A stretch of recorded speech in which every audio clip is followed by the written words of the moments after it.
we go again. Ace Kennedy, my brother from another mother. Ooh, made me turn you down because your boy came in hot. That boy ready to pod today. Hey, man. Listen, man. Listen, I had me a good little power nap right before. That's what's Doug, up. I was out here. I was out here, man, in these ATL streets earlier, man, and got out here and had to go blow to blow with this pollen, and I was fighting back, but it was getting me again, bro. I've been taking all kind of L's to this pollen, bro. Listen, I don't know what's going on in the Oklahoma weather, but I've been down, bro. So I had did a round of steroids. I got a shot in my butt. I had got these I was on some pills for about five days, bro. Your boy was out here, and soon as I got off of it, bro, I knew I still wasn't right. So Wait, so hold, wait, because you can't just whiz past that. So you had to get a shot in the butt. yeah, it's a steroid So shot. when you It's get the shot in your butt, you got to go pants to ankles, or is it a quick pull down your little side, or you go quick pull ass out? down. Nah, quick pull down. She was gentle. And look, this is the crazy part. Is because when I didn't feel the needle and when I didn't feel the medicine go in, I knew, yeah, bruh, you about to feel this. Soon as I got to my car, Charlie, I'm telling you, the pain that radiated down all the way down my whole leg. I was driving like this. I couldn't get comfortable, and the pain just kept growing and growing. I was on the phone with my mama. She was dying because I'm like, oh, it's kicking in more. Like it was, bro. The pain was next level bad. Like I have never experienced that before. But I knew when I didn't feel the needle and I didn't feel the medicine, that meant, yeah, you about to feel it, bro. Just give it a second. Right. How do you not feel the needle or the medicine if you're getting a shot in your butt? You said when it was in your butt, when it was in the buttocks. What I'm saying is this, right? You're gonna feel a slight pinch, like that's normal. But I'm saying a big needle, big jab, or you can feel the medicine going in, like it might burn. Yeah. Because I didn't feel either of those, I knew the real pain was about to start. That thing, Oh, it was man, I'm telling you, the layers of pain that kept going and going, bro. It lasted, it probably lasted for about 30 minutes, bro. 15 minutes, 30 minutes, somewhere along in there. It was bad. It was bad. dang, Yeah. dang. Anyway, even after all of that, still couldn't get me right. So now I'm back on another round of steroids just to open your boy up so I can get some relief, get this asthma and allergies under control. I'm out here struggling, bro. Let's get that music going, bro. Let's get it.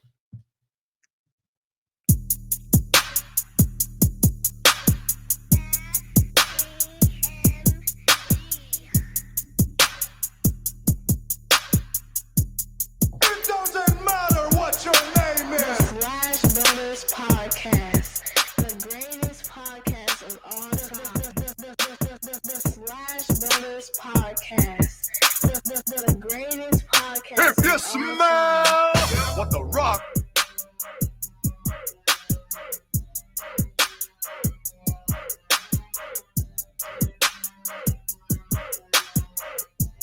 It doesn't matter what your name is.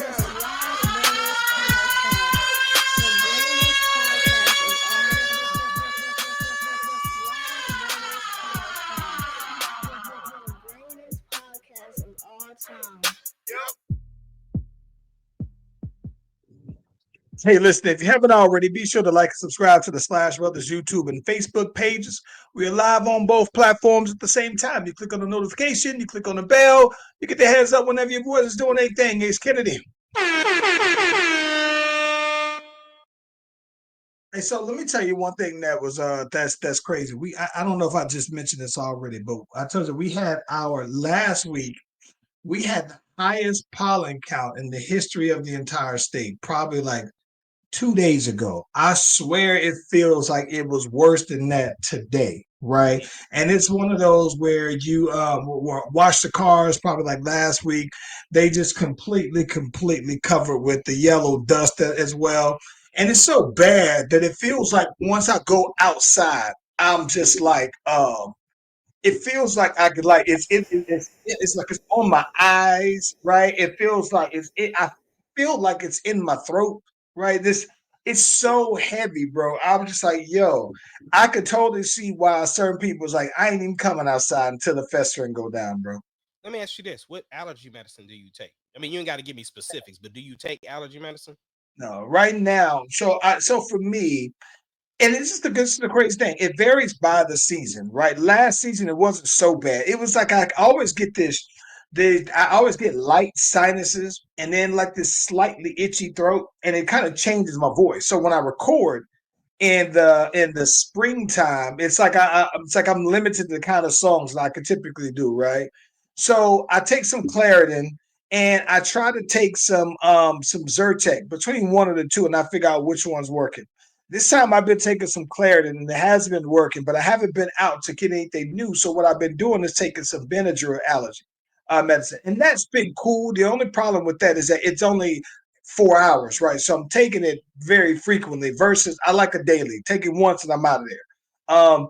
I've had some people tell me I should probably get on the Flonase, the nasal spray, but I probably, it's just something about it. I don't know. I might try it though, man, at this rate that I'm going. But for me, I'm probably more inclined to try it out because one thing I don't like when I'm recording something, I hate the sound. I hate when I sound nasally, right? And I just know for me, I always have this. My throat has this itchy feeling to it that I don't know. Maybe the Flonase looks at that also. So I don't know, man. But yeah, I think I'm gonna try Flonase out. Yeah. Um. Yeah, I'm surprised you ain't masked up like you was on the Dune set, bro. When you go outside. Oh man, I probably should be, bro. I'm gonna be honest with you. I probably should be, and I think that it like I said, if I'm definitely gonna be out and about more, it's definitely one of those things that I probably would do. I always thought, I'm gonna be honest, man. I always thought it was kind of silly when I saw people out and about with masks on still, but now. I don't know, man. I can't tell if my allergies out here have gotten progressively worse because again, it's so seasonal, man. It's hit or miss. Like I remember, like 2 years ago, nothing, right? A year ago, slightly something though, man. Now it's just like the pollen count is so high that it's just like, nah, they poured it on thick out here though, bro. They listen, they got something in this pollen, bro. They added some extra stuff to this pollen though. I don't care what nobody. This ain't that regular pollen, bro. Doge is Yeah, out there putting some in y'all pollen food. they doing something, bro. It's something in this pollen though, bro. Yeah. Uh, but let me tell you this though, man. So one of the things that was real cool, one of the reasons why I was out and about, man, early, went out to see a taping of Family Feud, though, man. Incredible, incredible, incredible experience, though, man. And listen, if you are visiting Atlanta, if you are, been here and haven't, it's definitely one of those things that I would highly recommend you actually go ahead and do. It was actually incredible, incredible experience, though, bro. That's what's up. Um, One of the things that's dope is that it's shot at Tyler Perry Studios, so it's real cool. You get a chance to, you don't get a tour of the facilities, but you have to go past all of the different sound stages and everything like that to actually see where they're taping it at, though. Um, but one of the things that I think that's real cool is that you're part of the audience, right? And so you kind of get an idea. Like, if you're familiar with the show, you know how the show goes and everything. But I think that one of the things that was pretty cool is just kind of knowing from being there how big of a part the audience actually plays in the show. Like the audience really is the energy. The audience is going to determine how much of the Steve Harvey like side joke, the silly things that you'll actually get because he's really playing. I know that he has the contestants, right? And you know it's him and the contestants and the teams. But it really is a matter of him adding that additional layer into from the crowd. And so when you're watching it on the show, because you don't see the crowd, it looks like he's talking out into you, into TV land. But when you actually are there and you see that that he's talking to the crowd, bro, it makes it that much doper. And it's one of those things where I would certainly love to do it again. If my mom came out here, I would love to do it. Like, it's one of them things to me where if you got family coming into town, if you have the opportunity to do it, it's one that you would want to bring your family to check out, though, man. It's long now because you got to get there and by 10:30, and there's a line, so you got to get there early, maybe by 9:30ish or whatnot. And then they don't have food. They get some water, right? But you're there. The actual taping starts somewhere around like 11. So you're there until probably like maybe 3:45, close to 4 o'clock. So if you're familiar with Atlanta, then that means that you are basically coming from the heart. You're coming from East Point. You got to drive all through the heart of Atlanta through traffic, though, man. That's probably the worst part. But it was incredible, though, bro. And listen, not that I didn't have any respect for Steve Harvey, but newfound appreciation, though, man, of the bruh and his talent. Because in between, we did 2 shows, right? Um, you kind of get the idea of seeing how they edit the show to make it, because there are some times where he might mess up on the reading. There are some times where something might not line on up, so they got to redo it and everything. So you think that from the behind the scenes parts of it, how they pacing it all together to make it work, that's one thing that's real dope. But I think that the one thing that is also interesting, though, man, is that I was just like, okay, you think Steve Harvey, you see him on TV on the show, and then you see him on the Steve Harvey Talk show, and he's kind of like, he comes across like this Dr. Phil, like this alternative, right? But I was like, yo, he outside of what you see when he's actually speaking, he's a cusser still. And so I was blown away that with the amount, and I was like, okay, they gonna edit this part out and clean it on up. But I think that one of the things that's cool is that he's such a professional to where he would know when he's cussing, when to give it some pause time for post production to be able to edit that piece out and come right back to it, though, man. So it was real dope, man. Thoroughly, thoroughly, thoroughly impressed with it. Well, I mean, I've met Steve Harvey several times, so You have met Steve yeah. Harvey several So times, yes. he is definitely, he's a real dude, bro. Like, Very real dude. he is very real. Like, he will cuss you out, but he's very cool though. Like, he is a down to earth dude. Like, he will take the time, and he's about his business though. He's about his business. Yeah. I think that the part that I'm not gonna lie, part of the thing that got me is that, like for celebrities in general, right? You only know what you see on social media, right? You only know what's presented to them. So I think that one of the things that he said, like in between, like the commercial breaks and the changes and everything like that, he was like basically like he said, yeah, I'm very mindful about what's put out about me. I don't. He said that's why you don't ever see me like. He said I've been in Atlanta since 2007, right?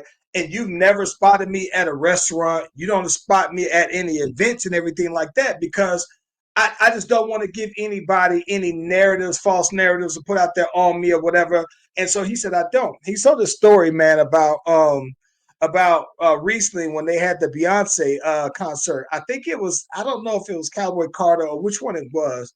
It was Cowboy Carter. Yeah, it was Cowboy Carter. And so she said, he said that they went out, they got this box out at Mercedes-Benz out downtown. And he said one of the things that really blew him away was he was seeing he said I couldn't even enjoy the concert. He said I was just blown away because he said I don't get out much, right? He said I usually just come home and that's it. And then he said I got Wednesdays where it's my off day, and that's just it. So this is apparently on his off day. He was like, yeah. So he said I was blown away by all of the dudes that was at the Beyonce concert. He said you see these big butch dudes out here with these Daisy Dukes on, and he said, and I'm just sitting here blown away by it. He said, so what was crazy about it? He said, I'm sitting here way in the back, and he said, he said, my wife, social butterfly. She want to take pictures with everybody. Me, I'm all the way in the back, and you wouldn't expect that for him to be the celebrity or whatnot. And so he said, yeah, he said, man, he said some people walk by, and he said some of them dudes that was out there with the chaps on, with nothing on under their chaps, right? Tried to snap a picture of them real quick, and man, he said I had to have my partners going over there and ask dudes until I insisted that they immediately, said delete the pictures. He said, but yeah, he said, but it really tripped me out because I never look at celebrities because you think a lot of times, man, people are to where your face is your moneymaker, right? And so you want to have your face out there. I would think that in these days where you want to have your face out there as much as possible. Then the flip side of that is that, well, if you are already so famous, like a Beyonce, like a Jay-Z, that you might also covet your privacy that much more, though, man, and you want to have more control over it. So, yeah, man, I thought it was pretty fire, though, bro. Very, very, like you said, very real dude. And what I think that I appreciated too is that I thought that he is genuinely funny. Like not just haha, let me tell you a joke funny. I think that he's a funny person though, bro. Yeah, that makes sense. Makes sense. I'm glad y'all had a good time. Who all went? So it was me, Neek, Kima, and her mom and dad. Yeah. Okay. Yep. Yeah. And one of the things I did want to say this. One of the things I think that was pretty cool is that he alluded to. He said, yeah, they were talking. They have like in between takes. They have like different takes for the audience, questions from the audience and everything like that, right? So one of the questions somebody asked him was, hey, you know what? If you were doing a Queens of comedy now, right? Who would you pick for Queens? And he was like, listen, I'm not going to even lie to you. He said, I don't keep up with a lot of the new female comedians. But he said, but listen, Adele Givens still is one of the funniest women I've ever met in my entire life. To this day, he says he gives her that. And the one thing that I can appreciate though, bro, is that he actually said, and listen, Monique back prime Monique on Queens of Comedy, you couldn't tell me there was anybody who was funnier than her back then. And I can appreciate that he would still say, never mind what y'all are seeing from her today. I'm just telling you that the Monique in her prime that we was putting on, like she was definitely that. But I think that one of the things that they said, though, that he said that they're trying to do is that they are basically looking to revisit to do something else with Kings of Comedy, but they're going to go ahead and include the younger generation, new Kings of Comedy, basically. And so I'd be curious because then there's always the competition, right?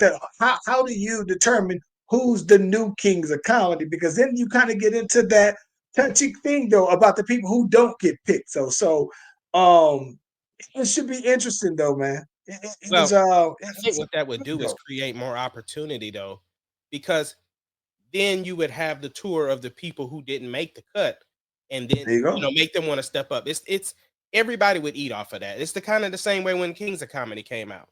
You know what I'm saying? When they were like, oh, DL wasn't even on the original list.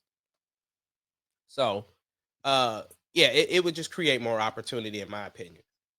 I think so too. And here's the thing about it. I'm gonna be completely honest with you, man. I think that when it comes to comedy, I think that comedy has this weird competitive streak between comedians that I think is a lot different. It's like sometimes, like I said, I think that I don't know, man. It's like it seems like one of the worst things you can do as a comedian is for another comedian to not find you funny.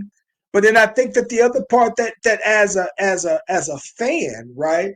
I think that it makes you look like a hater, though. Sometimes, if you come out and you say something about another comedian not being funny, you might genuinely feel like, as a just a fan of comedy. Certain people just they don't do it for me though, right? And they may do it for other people. But if another comedian says that about another, like of their peers, I guess maybe it's because you might know what it takes and you know what kind of backlash comes along with that for you to go ahead. It's like Corey Holcomb, right? When Corey Holcomb says what he has to say about Just Hilarious, or any of the ones, Cat Williams talking about Steve Harvey, which he kind of had a little jab at that too, though, bro. But it's like at some point, it's like, is that competitive or is that just hating? So I don't know, man. It's kind of like how we but deal with artists, though, bro. Like as an artist, we knows what it takes to get in the studio, regardless of what we think of your music. I just typically try to say now it's not for me, but it doesn't mean that I'm going to talk down about it because I still think it's a phenomenal thing for you to get in the booth, to be creative, and then put it out there for the world to listen to.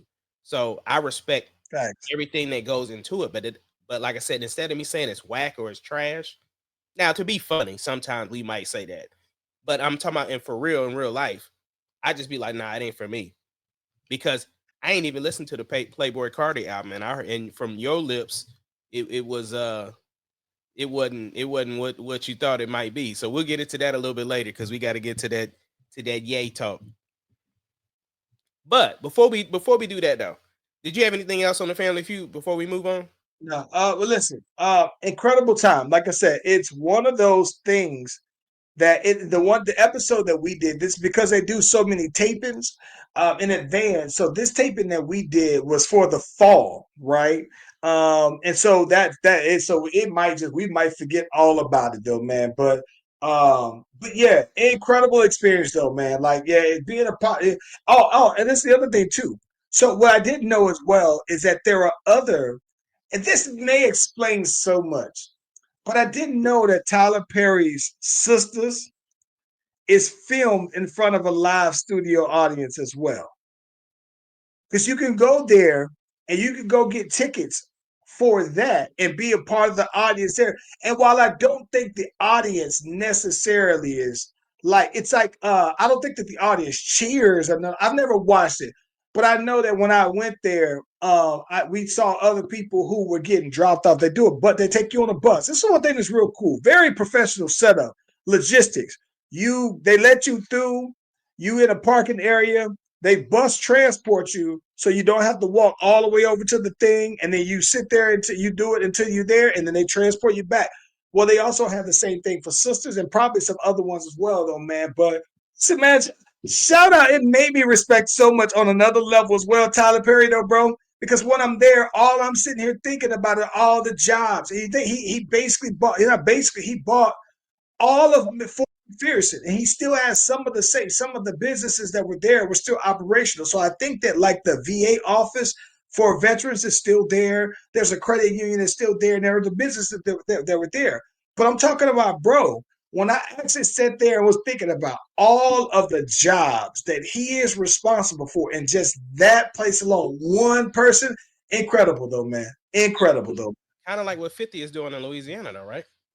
Oh, absolutely. Absolutely. No, for one person to be responsible for, because you think though, he is basically he owns an entire military base, right? And you think about all the people that would be on a military base. So when you go here, you see all of these people that are all doing these sets and all this incredible, man. Absolutely incredible though, man. That's why you can't tell me nothing bad about Tyler Perry, bro. Facts. Yo, man, you been keeping up with WWE? So let me tell you, bro. Let me tell you this. I've been trying, and this is the one thing that today today I might be using some more harsher terms, but this is the thing that used to piss me off with WWE, and it's starting to piss me off now. Okay, so the thing that's starting to piss me off, I love the John Cena heel turn. I love everything about the build-ups to WrestleMania. At the same time, I'm getting tired of it, bro. Okay. I'm getting tired. Listen. I'm only saying it from this standpoint. What I mean by that is I love the back and forth banter. Case in point, I love, and this is on Raw only. This is only Raw, so I'm not talking about SmackDown. I'm talking about only on Raw. So I'm watching, and I love the back and forth. Once I saw the pre-release, the whole John Cena, Cody Rhodes back and forth, I said, "Oh, this is what I'm talking about." Right? It was building up last week. Oh, it's on. You told me yourself. Oh, you got to see this. I watched the whole thing, so I locked into Raw specifically to watch the rest of the show. Didn't see a single other thing that I thought was even close to being that epic, though, bro. The closest thing I saw was AJ Styles and Logan Paul. And listen, and even then, as good as I think Logan Paul is, as far as an athlete, I think he's totally built for WWE. And I think that off script, like outside of him being WWE, he is a true heel in real life.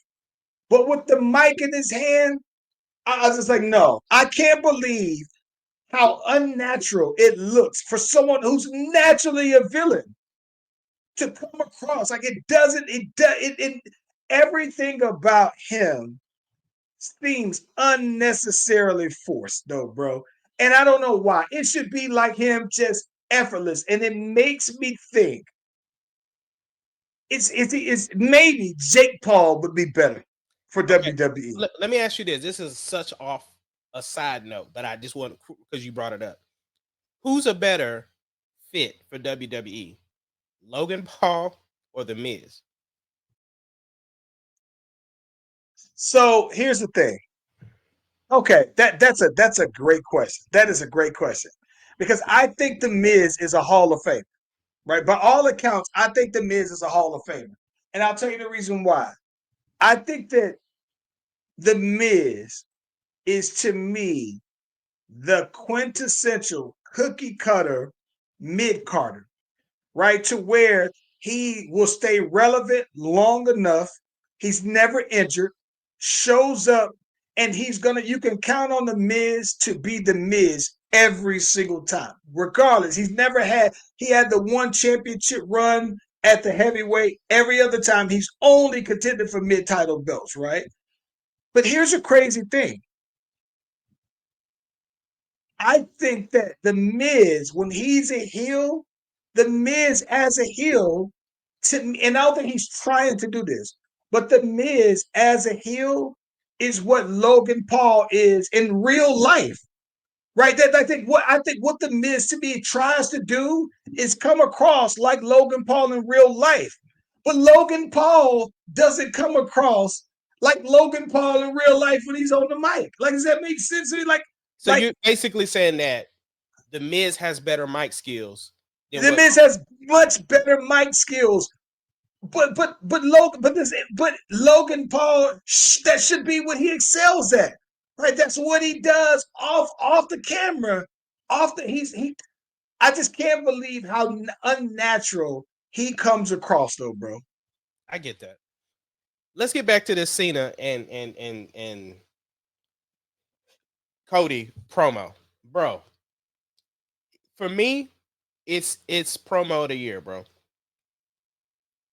And I get it. We only in April, but it was peak John Cena doing what he does, and he's a heel this time, and he cut Cody down. But respect to Cody. Cody said he said that promo had more dick in that promo than you do in them jorts, bro. I said what? I said what? Let me tell you the one thing I think that. Let me tell you what's brilliant. What's brilliant to me about Cody. So the one thing about the WWE universe, right? The WWE universe latches on at any chance to chant a 4-syllable phrase. F you Cena, right? You still got it. All of the 4-syllable phrases, they jump at it. And I think that Cody must have had 4 different 4-syllable chants because he captures it. And it's like you just know it, and the minute that you sold out or whatever, it's like that was 3, but those quick ones that people can just collectively jump on. Cody Rhodes probably had 4 or 5 of those, man. I love the chant of his name though. Oh, that's my favorite one. That is my favorite. I like that more than the song. That them for doing the song. I love the Cody Rhodes chant, bro. Yeah, yeah, yeah. They did one for Roman Reigns the other night, and it was dope. The one for Roman was eating it up. He was just like, it was I didn't good. hear. I didn't hear the one for Yeah, Roman. yeah. So the Roman Reigns is another good segment for WWE right now because it's him, CM Punk, and Seth Rollins. But we'll get there. But Cena though, like it was just the stuff he was saying. Like he was going in. But this is the thing that was funny to me because I knew Cody had a lisp, but once he acknowledged it, it just like the lisp just jumped out more every time he said something, and I was just like, "Oh my god, bro!" But I knew that he had the list, but when he said it, I did. I thought this. Maybe I've been hearing it so much. And here's the thing about it: I can tell that he's been working on it. I Yeah, don't hear it like I used to hear it before. right. It's like Shannon Sharp. Like back when Shannon Sharp was on CBS. Oh man, he seemed like he had the fattest tongue, and you would hear everything. And now you don't hear it. It's not nearly as profound. And so I think that I think Cody Rhodes. I heard it less. Yeah, but that's the thing though. Once he acknowledged it, it was like somebody when you find that they have an accent and then you just can't hear nothing but the accent. That's what it felt like. But what was some of the key moments for you in the promo though? So I think that one of the key moments that I thought was crazy though, man, is this. I think that the part that I appreciated more, it wasn't even the moments. I think that it's the appreciation for me. What I appreciated about it is that the same way Cena would give you them bars as a baby face, and it got that sting to it where it be like, whoo, that might hurt your chest a little bit to swallow. It did the same thing as a heel, like it was burning your throat, bro. So I thought that that was probably the thing that stood out to me the most. Now, when they talked about when he said, "Yo, I've made these billionaires buku the money or whatever," and all you did was steal from the kids, I was like, I almost had to go and fact check that, right? It was like so burning. That's like, it blew me away that it felt like John Cena was spitting facts and Cody was spitting emotional responses He that even the said it. crowd was, He, yeah. he said you just like these people in the audience, your brain is full of feces and not facts. He said, because what you don't understand is you talking about I was protected. He said, I was never protected in front of these crowds. I go out here and they chanting Cena sucks the whole time, and I gotta take crap that was given to me and turn it into something to where you are polished, you were protected. I was just like, oh my, that boy was spitting so much fire, bro. The number one thing, I take that back. The number one thing is when he said, no, no, you had to leave. You had to leave, right? And I was like,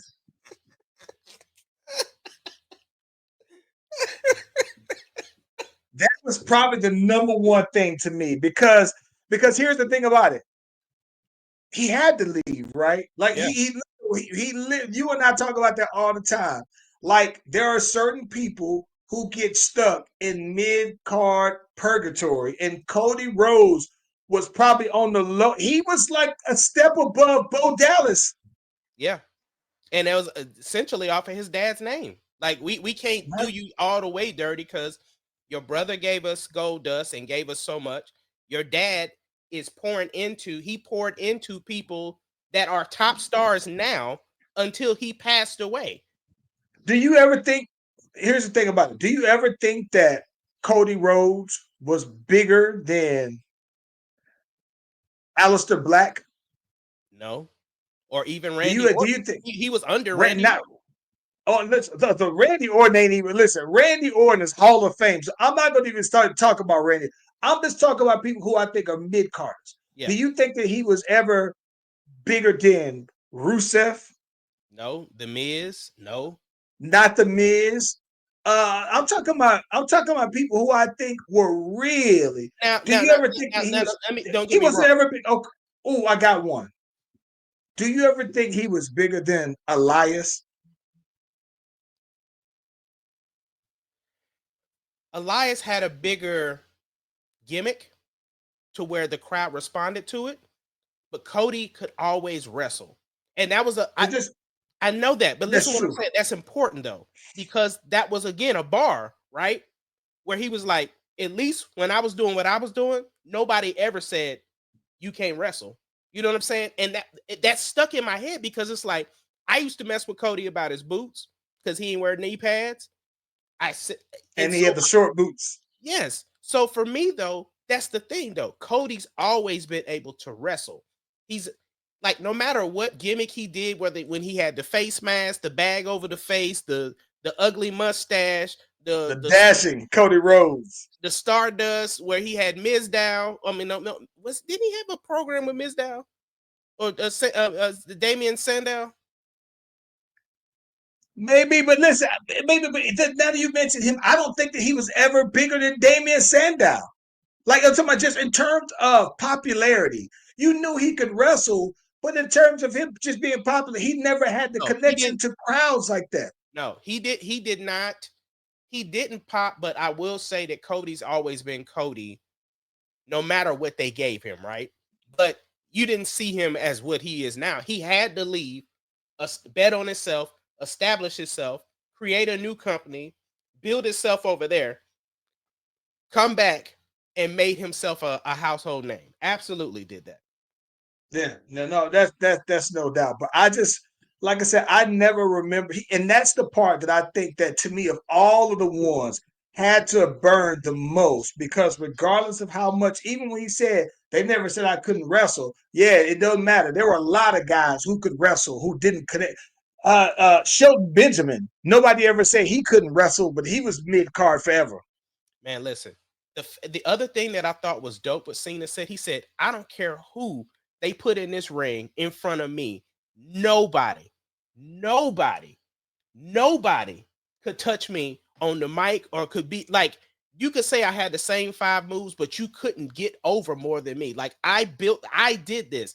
I made that title, which you got legitimate, and they basically gave this cookie cutter chauffeur the opportunity. You had the blueprint and you can do nothing with, like, I worked harder than you ever have, and like there's nothing you can do about it. Like it was just like you said, it was the facts. Like, dang, bro.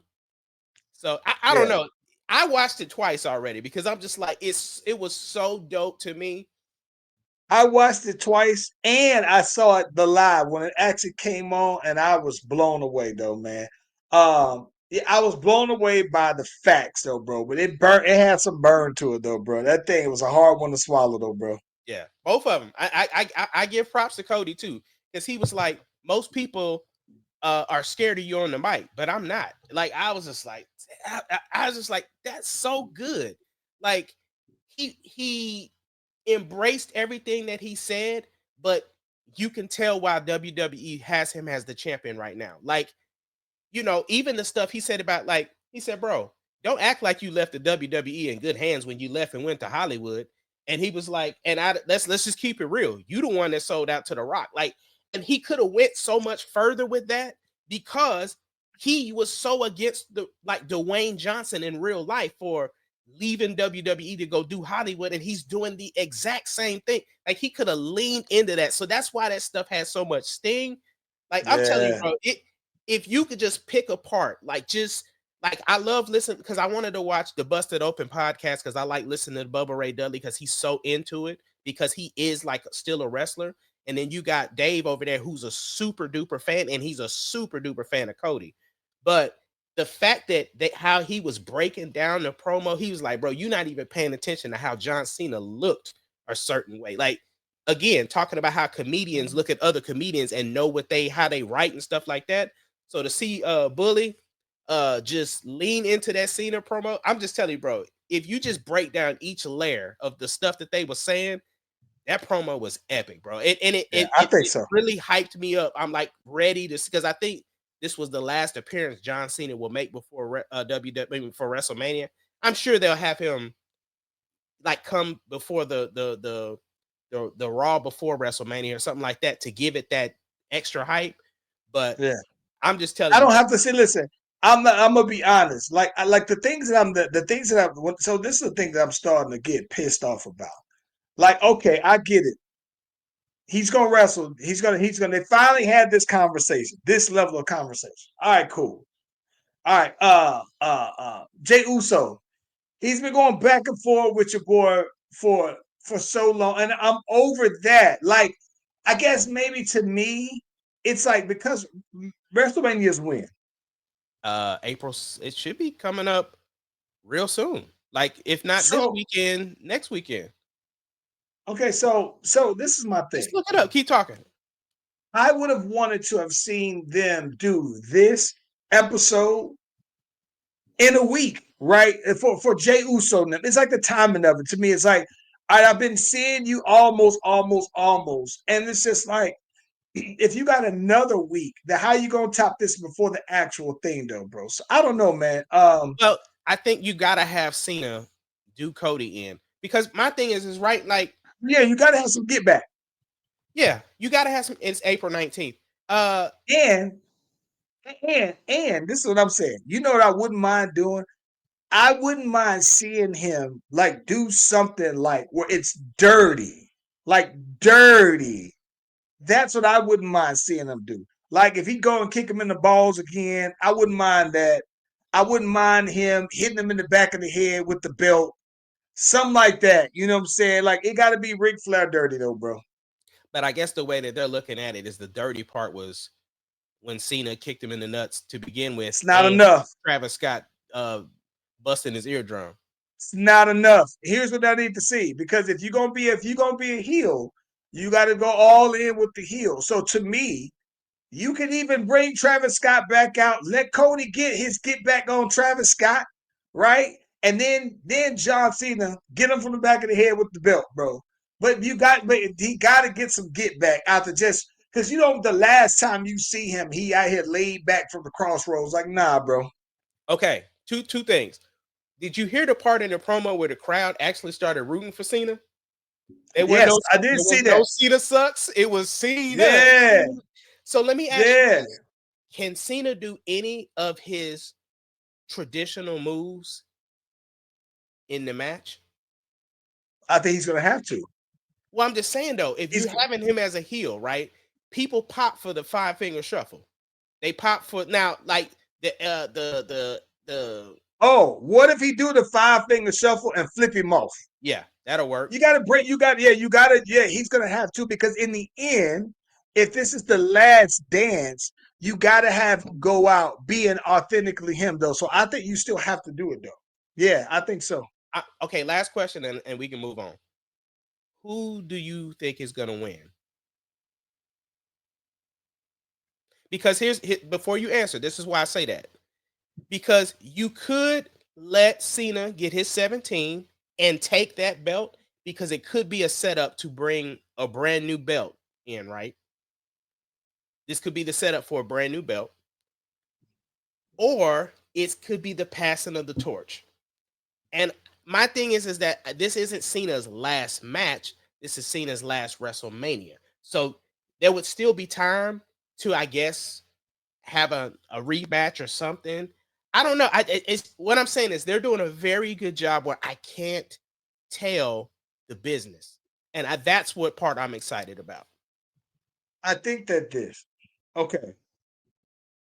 I don't think that you can have John Cena, but it shocks the credibility of your everyday wrestler, your everyday guys who show up every day. If John Cena can basically come from having not wrestled in 6 months, come out there and then beat your champion who's beat Roman Reigns, who's beat all these other people to get to that point. If it's that easy for him, then what does that really say about your whole staff of wrestlers, that somebody who hasn't can come out there that easily? No. It doesn't necessarily mean it has to be easy. That's where the promise of The Rock comes in, because you sold your soul to The Rock. So The Rock, just like how the first night of WrestleMania of last year, The Rock beat Cody so that Bloodline Rules was in day 2. So my thing Yeah. is that that's how you bring in that part of the storyline, because up in like after Elimination Chamber, we ain't seen The Rock anymore. So what was the point of You even can't. bringing? You can't. Yeah, that's what I say. You can't go through. You can't put the final boss thing out there without him winning. Like just on the angle of it's his last match, and by the way, he's aligning with the final boss. Listen, I'm gonna be honest. I've always thought that they've been protecting Ric Flair's record. Like I didn't think that they would ever want to have anybody top Ric Flair. But if you're going to do it, is it John Cena the guy? He's the guy. Because the He's thing the guy. is this, So Ric Flair is you too have up to and see down. that. Ric Flair's too up and down, bro. Meaning that Yes. he has too many scandals and stuff. And don't get me wrong, the legacy of Ric Flair is solid, right? Solidified. But our heroes are falling. Hulk Hogan don't got a good rap right now. Ric Flair don't got a good rap right now. Macho Man sometimes don't have a good rap. Even Ultimate Warrior went through his stint.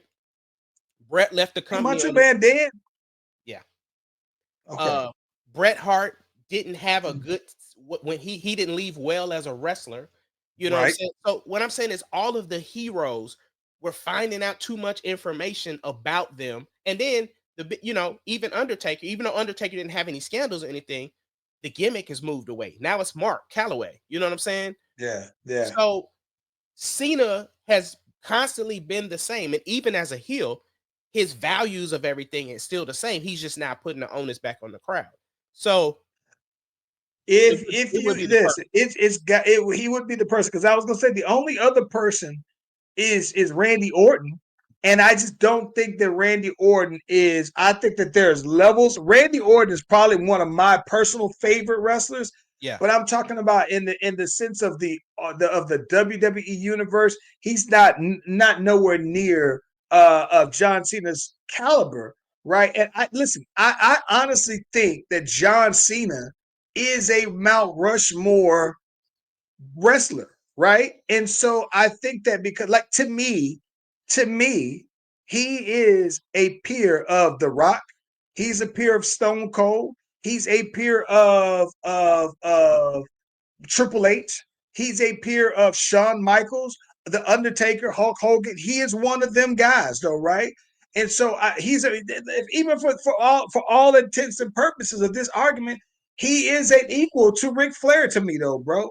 And so He I is. think that for that, I think that if there's anybody you pin it on him, like you can work it out because you know what I'm saying. Cody still has time to get a belt back and everything like that. Whatever you want to do, but I think that if you sit not the more we're talking about it, the more I think that John Cena is going to win. I don't Last know question. how. Yeah. Last question about WWE, then we'll move on. Is Roman Reigns in that class? Not yet. Not yet. Not yet. I'm going to tell you the reason why. No, you mean those guys? Like Hogan, The Rock? No. No. And I'm going to What? tell you this. And I'm going to tell you this. And I'm going to tell you this. This is where I look at it. Maybe I look at it. So I don't think that Bret the Hitman Hart is one of them guys. I'm talking about when I say that, I mean this. Okay, so if I'm going to do tiers of wrestlers, I would say these are the top 10 superstars of all time. And then below that is another 20 guys. And below that is another 30 guys, right? We're talking about all-time wrestlers.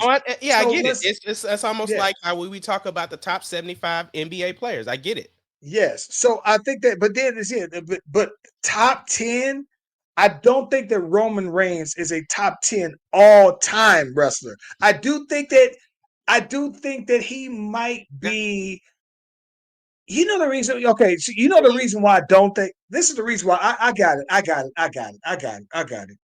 You know the reason why I don't have Roman Reigns as a top 10 wrestler of all time is because I think that Roman Reigns ascend has always been associated with him being the champion, whereas all the other guys were still the same level of the superstar without having a belt, without the strap. John Cena was always a headline in John Cena. When The Rock didn't have the belt, it still didn't make me want to see him any less. And it made him still as relevant in the WWE storyline, right? You always had to account for Stone Cold. You always had to account for Hulk Hogan. You always had to account for them. And I think that to me, like I don't think that Roman Reigns has the same impact as the Intercontinental Champion that he would with the belt. It just doesn't. And I think all the other guys are just as big superstars with different belts. See, but you're talking about somebody who took it from Cena and held the company down. That's true. I'm not, but that to me, I'm talking about is impact though. Like, I mean, but Yeah, here's but the thing. Oh, this is the argument I say that. Because like we talk about, men lie, women lie, and numbers don't. It shows that when Roman is on TV or if Roman is going to be at a building, ticket sales and everything goes up. Even TV ratings and everything. So what I'm saying is when you're that much of an impact where, like, now, don't get me wrong, Cody's doing that now. Like, if Cody is coming to the city, your ticket sales is going to bump, right? But Cody left. Yeah, I understand everything that you're saying. I just think that to me, this is the way I look at it. The reason why I don't think that is because now maybe if we had this conversation in 3 more years, 5 more years, then I would probably say, yeah. And here's the reason why I say that. The reason why I'm saying that is because I look at those 10 guys, right? The same way I look at LeBron to say, how long have you been this great? Right? And Roman Reigns' greatness has been fairly recently as a solo act, right? It's fairly recent. And let's just say he's had a 5-year run. Let's give him It's been 5 like 10, years. though. It's been 10.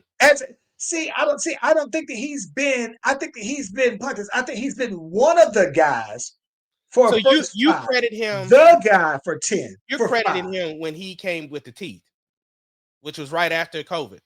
So when his teeth came, When he got his teeth came, when he got his teeth, he was out of here then. okay. So at that point, that's when I would say, no, that's when that to me is when he transcended just being the guy to being superstar level, right? Okay. And I think that, but it's not to say that he wasn't putting in the work. I'm just saying that he was doing the Shield. He was doing these other things. It's almost like Shawn Michaels, right? He had been around, but before he came Mr. WrestleMania, it took him some time though, right? That's the reason why I don't have him that high, because he has a lot of work that wasn't him being the guy. So All right. give me 3 more years or maybe even 5 more years on Roman Reigns. And I might say, because you got to think though, man, that means that you're saying that he is one of the, and I'm only including WWE guys. I'm not even including Sting and all them on the board. I'm talking about like in 5 years, is Roman Reigns a top 10 superstar of all time? I get that. So now you got me curious about one other person. And then, like I said, we for real got to move on. Where does CM Punk fall for you? Low. I don't know if he's low. Bro, low on the board. Listen, this is how low on the board. Charles. Low on the board. I'm gonna tell you this. Let me tell you. Oh, Let me tell you. I'm okay, gonna tell you. I gotta ask you a question about it. I'm gonna tell you this. All time wise, I don't have him better than not all time wise. I don't have him better than Randy Orton. All time. Hold on, time out, bro. He's not. Charles. Listen, he is not on Randy Orton's level to me, bro. Charles, this is what's crazy. CM Punk left the WWE for 7 years, and they still chanted his name at shows, bro. Like, are you kidding me? No, you know what it is? Because I think this is my thing.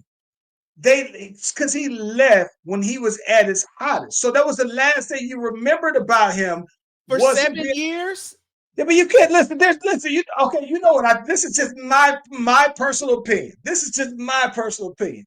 If I'm writing the records book on how hot somebody was, right? And I say, no, this is where they rank.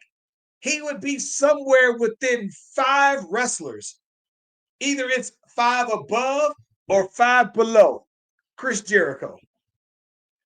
He's right there he's in Chris Jericho's class to me as an all-time wrestler, but he's not. Come on, man. Like, I don't think that he's a better all-time wrestler than I'm not talking about wrestler. I He's know not you're a talking about better impact. all-time I'm talking about superstar. impact. Yeah, no, I'm talking about Okay. that. Okay. I can't just hold on. So you think that he is a better all-time superstar than Roddy Piper, Macho Man? He's not to me. I think he's in the class of them, bro. This is why, Charles. It's about like when you talk wrestler, it's impact. So that because let's be honest, Cena's not the greatest wrestler, right? I'm not talking. I Okay, get what you're saying. Because we're on the same page there. When you're talking impact, CM Punk to this day, he's our age, bro. He's been around for like since he was like 19 in wrestling. To this day, he still has that pop. He has the Right. he has the Listen, he has the but Stone that's my Cold thing. pop. He did. So this is my thing. The reason why, and that's what you're saying is kind of my argument against him. The reason why I say that is this. It's because at his peak, Hype Bomb was his peak, right? And then he left for 7 years, right? And people still wanted him.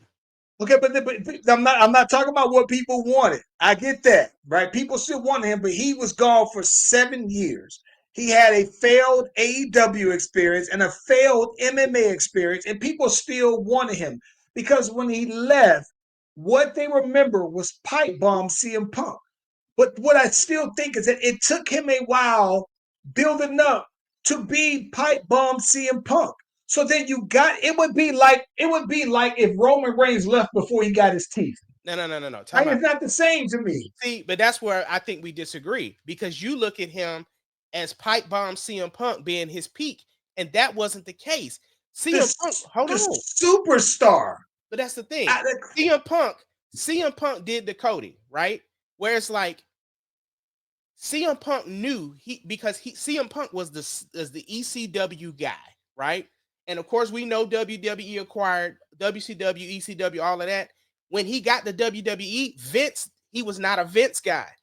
And that was the thing. If you weren't a Vince guy, you weren't gonna pop. But that doesn't mean that you're not who you are. You know what I'm saying? Cody wasn't a Vince guy, but Cody's the top of the company right now. So what I'm saying is, I just cannot believe that to you. I don't got him. You know what? I don't got him. He's not better. He's not better. He's not better all time than Randy Orton, Okay. bro. And I told you, Randy Orton is the standard to me, though, bro. And it's like, to me, this is my thing about it. To me, I look how great you are. To me, in my eyes, all is contingent on where I have you above or below or equal to Randy Orton, bro. He is my standard. He is my gold standard for wrestling, bro. Definitely That's how tomorrow. highly I think of Randy Orton, though, bro. Tomorrow, we gotta pull all the bros, all the wrestling fans, bro. We're gonna do the top 25. I'm gonna do the question of the day is gonna be the top 25 wrestlers of all time. See, this is the thing about it. But see, this is my thing. Because again, it's all gonna be like you said, when you're putting together a list, and every time we list something, it's all subjective and it's all based off of your personal preferences and how you're good. But I'm just telling you, I'm gonna tell you when I name my people, right? My list is solely based off of their superstar level and their superstardom. That's what I'm saying. It's not about if they're the better wrestler. It's not better off the bet. It's not about them being the best athlete. It's not mic skill. It's all of that combined to push their stardom. How big of stars are they, though? Okay, see, here's the thing. Like somebody who's not gonna be on my list because to me it wasn't my era is like Bruno Sammartino. Bruno Sammartino. See, somebody like my dad would have thought he was the coldest ever. Exactly, but he's not gonna be on my list. And see, and this is where we're gonna differ because somebody else who's not very high on my list and I know it's gonna be on everybody else's list, and it's gonna like I know you about to lose your mind. You know who's not on my list like that? Ric Flair.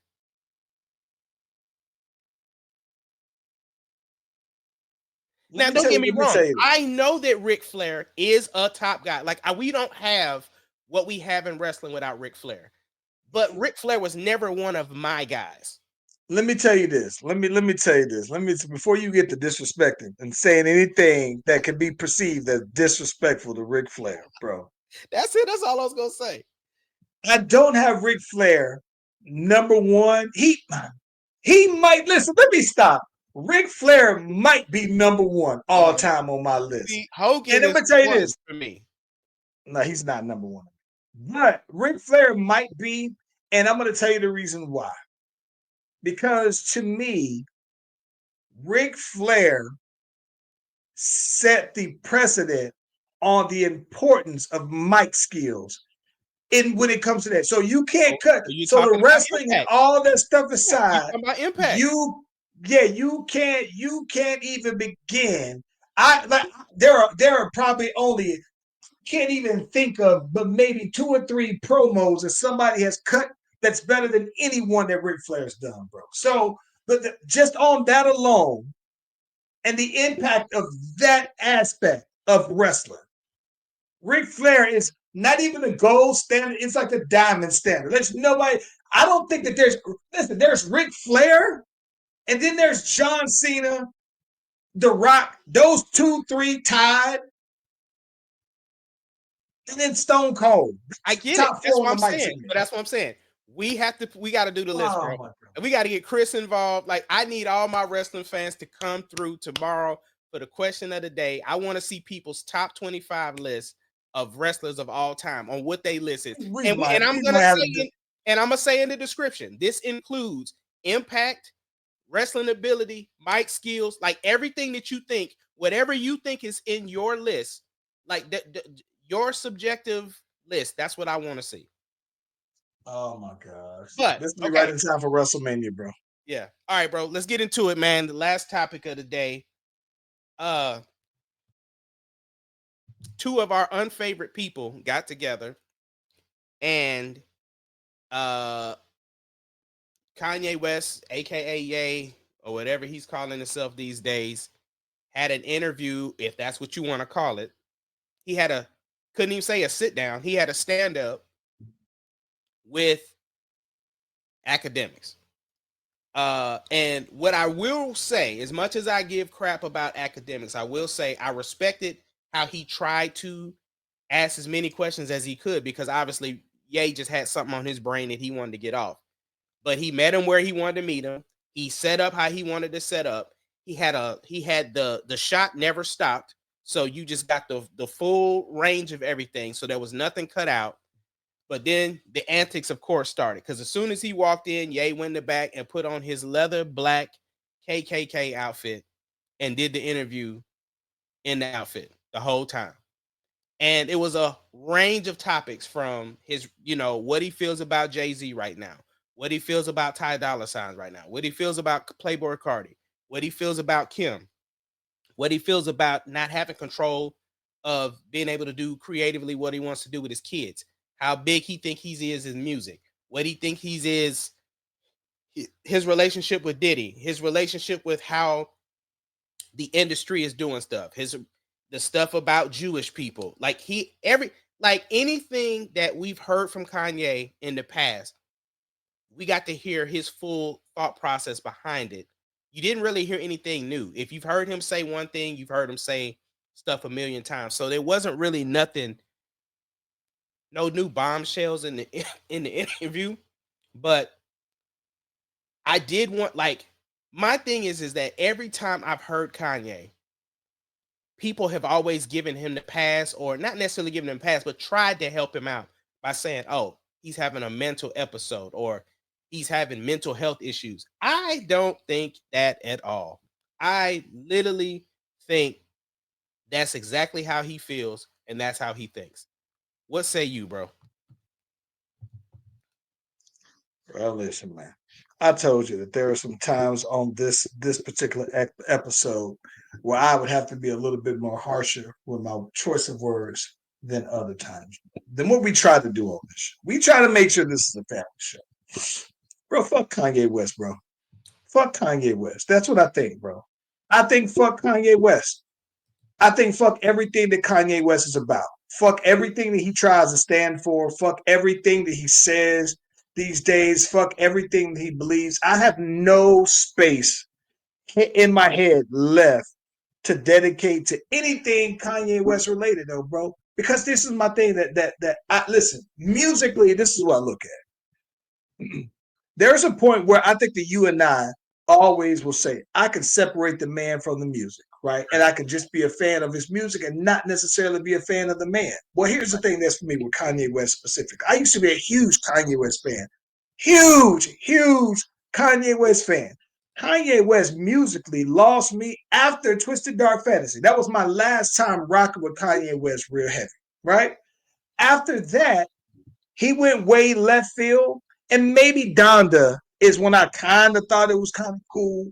But after that, though, man, nah. So now you've lost me as a fan, so I can separate your new music, right, from this person now that you're trying to be.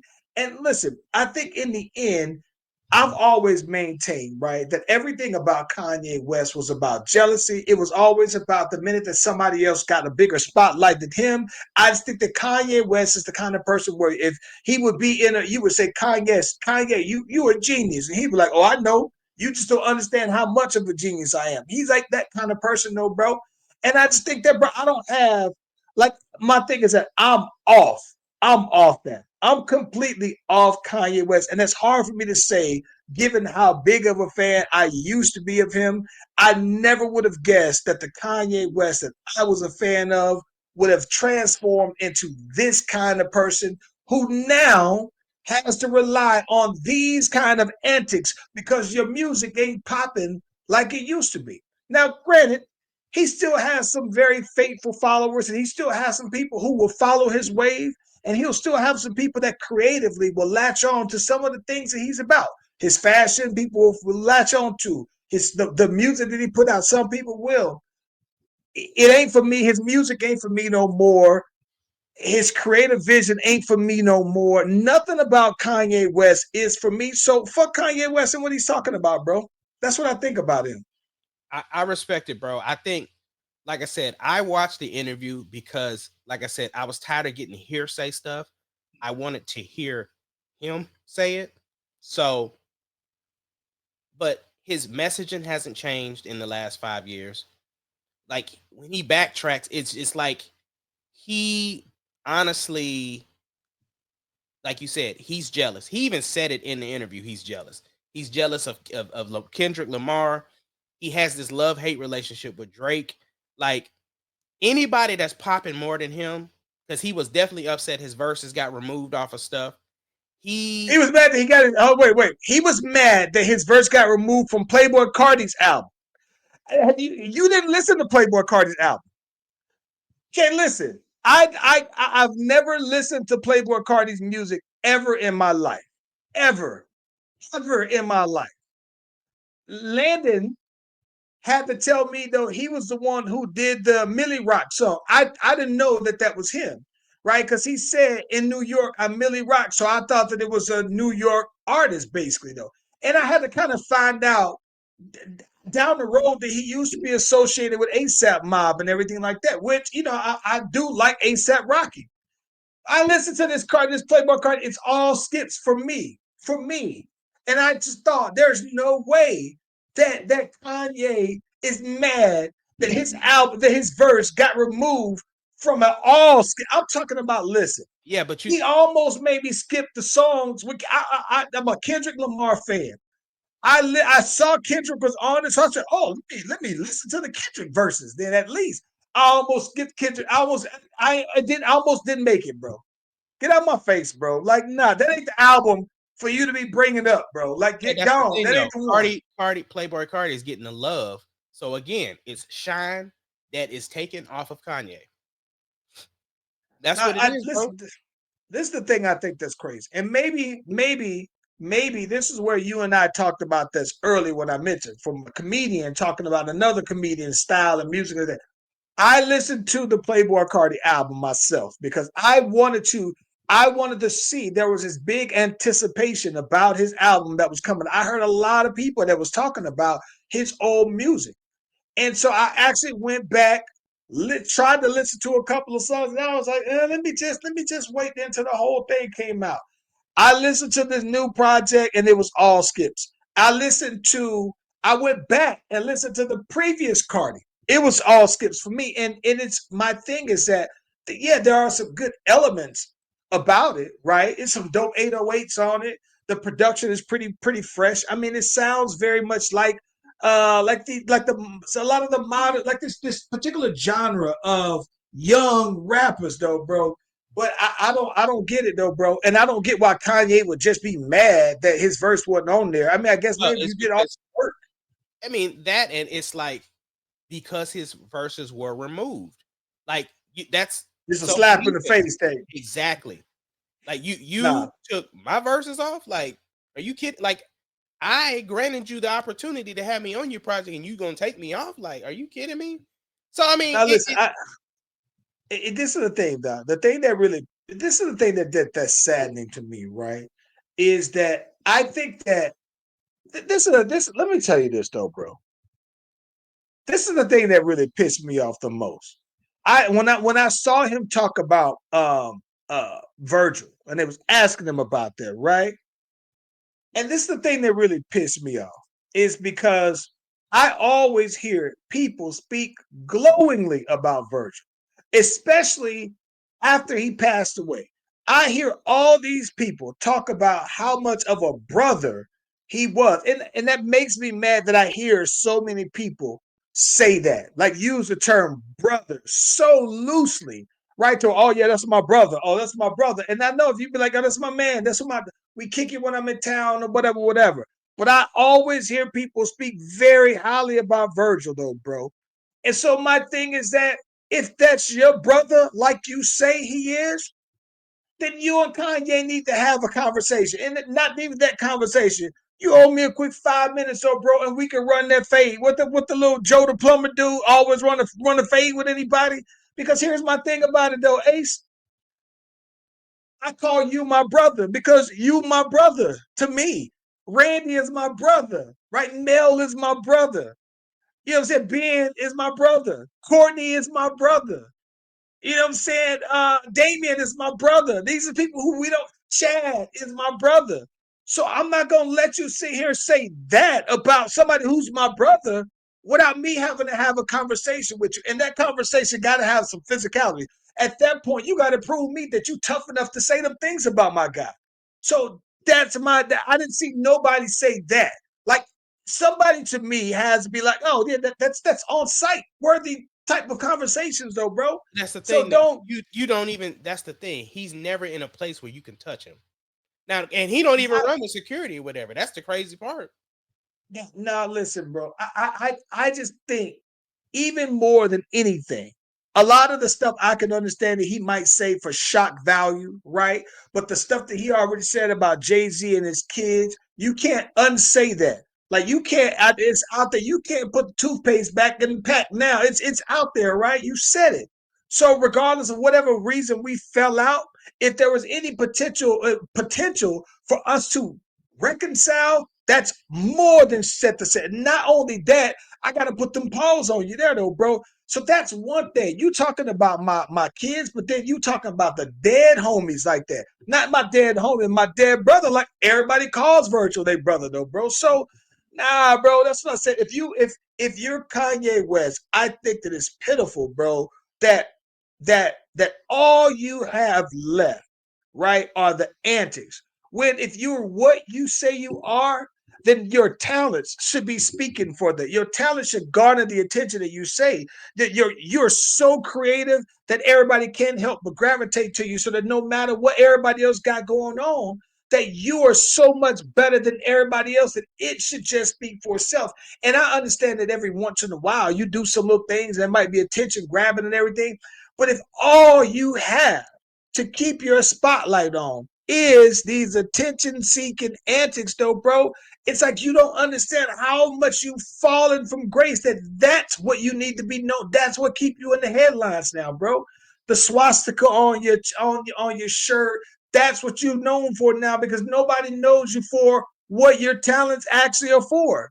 When was the last time you said, "Dang, boy, did you hear that Kanye West verse?" Or boy, that beat on this Kanye West was da da da da da. Or man, these shoes he got, they the next best thing since Jordan 1s or Jordan 3s or Jordan 11. Nobody's talking about none of the things that Kanye West thinks that people should be.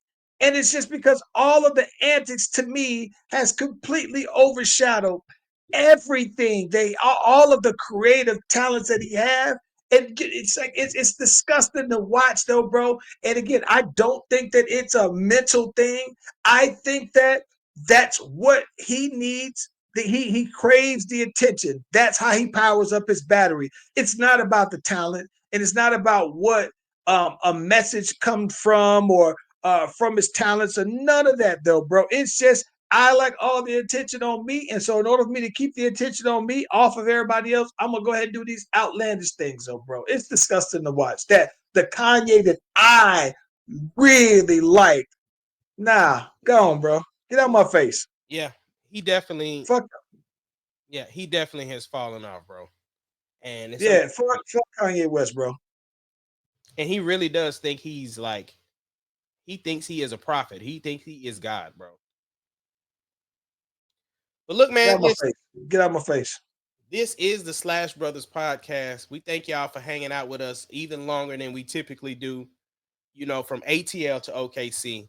You can catch us every Tuesday, 7 Eastern time and Central time, 6 o'clock p.m. We love y'all. We thank y'all, and we'll catch y'all on the next one.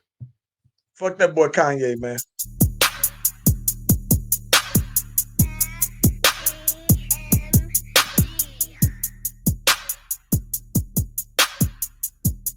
It doesn't matter what your name is. Slash Brothers Podcast, the greatest podcast of all time.